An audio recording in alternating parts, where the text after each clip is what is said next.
Hey guys, good morning. It is the snowpocalypse of 2021. Got woke up this morning by my wife.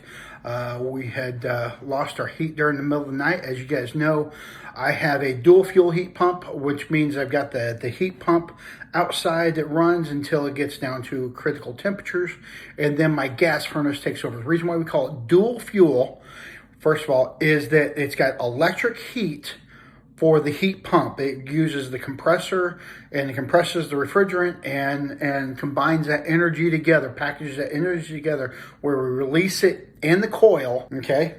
And then we do that for one source of fuel, electricity. And then we have the other source of fuel, which is gas. And so the gas furnace, as you guys know, is a 98% efficient furnace. Big Lennox fan, love my Lennox furnace, but it doesn't matter how great of a furnace you have if it's not done properly. And when this furnace was installed, I didn't have my license yet. I had somebody else install it. The guy did something I didn't like. It's not a big fan of. Ran the condensation line in a manner which I am not happy with. And without ripping out walls and stuff, it's really impossible to fix. So the insulation has broken down over a period of time, and the electric heat tape that keeps it nice and warm, keeps the condensation from the high efficiency furnace from freezing, it has failed. And so I had to replace that electric heat tape and re-insulate. So I got the black Rubatex. As you guys see, this is on YouTube, so I'm not going to call it what you guys know I normally call that stuff, but I use the split insulation that wraps around the pipe.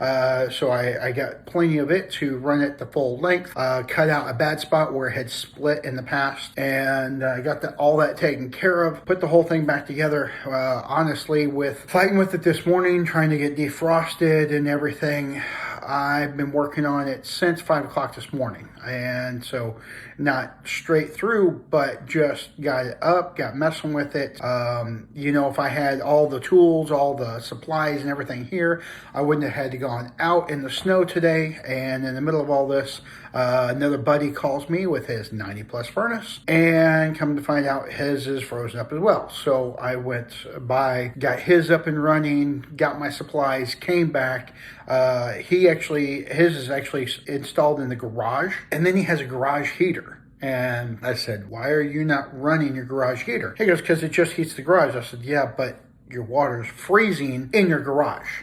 So he turns the heater on and defrosts it. I go get my supplies, I come back, I'm doing my work, and I get a call from one of my past customers, John Howerton. Call him Big John, so you guys hear me talk about Big John. That's who Big John is. And so John is out running service calls, and he tells me he too has just got done running a 90 plus furnace service call, and it had frozen up. And so he went through the same process of defrosting it, clearing it out, and getting it up and running. And he put some insulation on it as well to prevent. So, if it's not done properly, it's just not right. And the way that it's done right is if we get that condensation out of the unconditioned space and get it into a conditioned space. Conditioned space could be underground. Conditioned space could be a lot of things, because as long as you, like here in Arkansas, our frost line is 6 inches? So we don't have to really worry about it. Times like this where today it was 0, and tomorrow, tonight it's supposed to get super cold, be in the negative digits, and things going on. So we have things that we need to worry about, we need to focus on. But here's the whole thing, is if you can get that underground, or if you can get that coming down into the house and running through, and you've got it warm enough that it's not freezing, and you can dispose of that water in a meaningful manner, in a reasonable way, where you're not having to really worry about it too bad, then all of a sudden all your situations go away, all your problems go away. A 90 plus furnace is one of my favorites.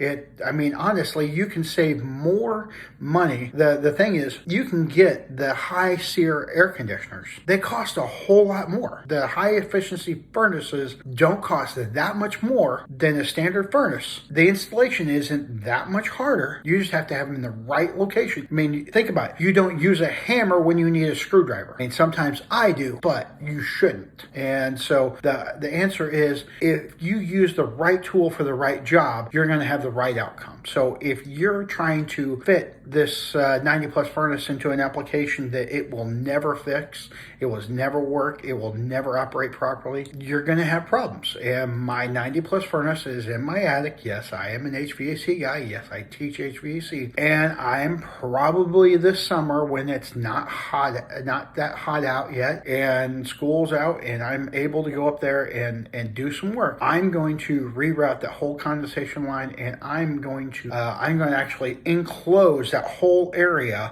with some insulation board. I'm actually going to make it technically a mechanical room up in my attic and insulate it, so that way I don't care how hot it gets outside or how cold it gets outside. This room will be more tempered. And I mean, if you just have the unit in there, the residual heat or the residual cooling effect will absorb more into the air and stuff, and that unit will actually heat and cool, and it will temper that little room that I'm going to make out of that insulation board. It'll continuously make it more proper in temperature, so it should keep it from freezing up ever again. So guys, the whole thing that you've got to focus, number one, make sure what you're doing makes sense, not just for today, but for long run. I mean, you're not working on their temporary house, you're working on their permanent house. You're not thinking about, oh, I'm just going to slap this in here, make my money, and go down the road. Because, guys, here's the main point you have to understand. If you want to be in this industry long term, you've got to be known as somebody that is looking out for the customers, somebody that is passionate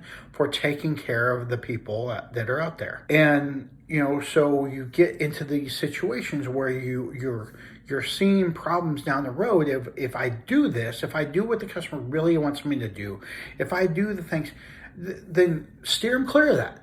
Talk to them. Tell them why you don't want to do that. Tell them what the ramifications are. Don't just throw your hands up and say, well, it's their money.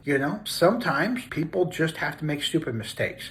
And if you can talk and talk and talk and they will never listen to you, you're going to have to let them make stupid mistakes. And so you look for your problems that may happen down the road. Number one thing that's on the customer's mind is they don't want to wake up at 3 o'clock in the morning. They don't want their children being cold. Guys do not want their wives jabbing them in the ribs at 3 o'clock in the morning saying, our heater doesn't work, okay? So not only do you need to see the problems down the road, you need to try to prevent the things. Don't just see them, prevent them, okay? Prevent them by running a condensation line off of your furnace that's going to not freeze up. When you're laying your furnace horizontally and your vacuum switch, your pressure switch, excuse me, is below your inducer, you need to read your installation manual, because I guarantee it says relocate it higher than your inducer motor. Okay? If you have any of these situations where you're looking at them, don't just notice them, fix them. Okay? And then after you've got through those steps, the other thing is just continuously educate yourself. There's nothing worse than just sitting back and relaxing and thinking that you know everything, because you don't. I do nothing but watch how-to videos and learn more things. Even though some of you guys think that I know everything about Jeeps, hey, guess what? I don't. And I learn new things every day. I learn crazy little tips and tricks and stuff. I learn about heat and air. I learn about all kinds of stuff. I am constantly watching things on YouTube or researching things or looking things up. I get emails from different sources. I am constantly bettering myself. And if you're not constantly bettering yourself, that means you're getting worse. It's not that you're staying the same. You can't stay the same. If you get super fit and you work out and your muscles are ripped and you stop working out because you think, I've got to where I want to be and I'm done, you're not going to be ripped anymore. Every day you're going to lose muscle until the point at which you're fat. And so all that muscle will turn to fat and you will be out of shape. That same thing happens to your brain. If you're not constantly pushing yourself, if you're not constantly learning, if you're not constantly going, if you're not doing little things like I play Sudoku, I like the puzzle, I like fitting the numbers in the right columns and the right slots and making myself work hard to think about it. I like playing with Legos. You know, the Legos are nothing but a puzzle, like a jigsaw puzzle. It's just a problem to solve. I built one the other day that was a little RC car, and then I wanted to take the tires off of it and put tracks on it. So I built tracks for it. I built tracks that fit this vehicle. I just did a problem solving thing. There's nothing different about heat and air that isn't just regular problem solving. You just need to understand the intricacies. And finally, the most important thing, guys, is what I'd like for you to do is I would like for you guys to text me. I've got an assignment for you. I want you to text me subcooling. What is your definition? Not my definition. You guys should all have my definition. I want you to put it in your words.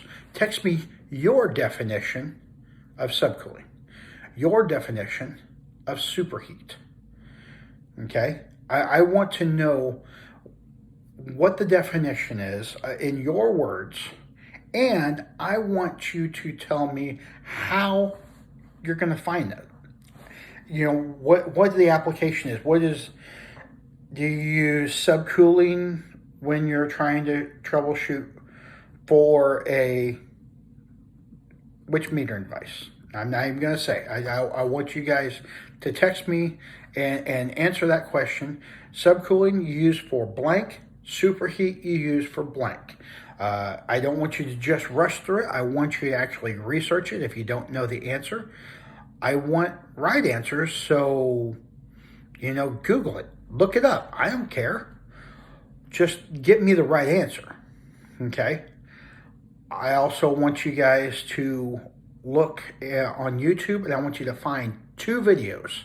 I want 2 videos on how to charge air conditioners, what methods they're using, how they're going through the process.